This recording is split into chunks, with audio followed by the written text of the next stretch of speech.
இப்பதான் இங்க ஒரு பெரிய ட்விஸ்டே நடக்குது. நம்ம நிலா பூமியை விட ரொம்ப ஸ்லோவா தான் சுத்தும். இப்ப நம்ம பூமியை ஒரு வாட்டர் பலூனா இமேஜின் பண்ணிக்கோங்க.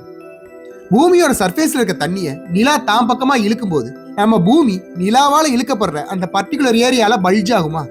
இதைத்தான் ஹை டைட் அப்படின்னு சொல்லுவாங்க. பூமி ரொம்ப வேகமா சுத்துறனால நிலாவால உருவான ஹை டைட் நிலாவுக்கு நேரா இல்லாம பூமியோட ரொட்டேஷனால கொஞ்சம் முன்னாடி தள்ளி போகுது. அப்படி முன்னாடி தள்ளி போன ஹை டைட் அதோட கிராவிட்டியால நிலாவை இழுக்க ஆரம்பிக்கும். சிம்பிளா சொல்லணும்னா ஸ்லோவா சுத்திட்டு இருக்க நிலாவுக்கு இந்த ஹை டைட் எக்ஸ்ட்ரா எனர்ஜி கொடுக்குது.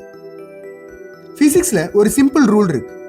நீங்க ஒரு ஆர்பிட்டிங் ஆப்ஜெக்ட்டுக்கு எக்ஸ்ட்ரா எனர்ஜி கொடுத்தீங்கன்னா அது அதுக்கு அடுத்த ஹையர் ஆர்பிட்டுக்கு மூவ் ஆன் ஆயிரும்.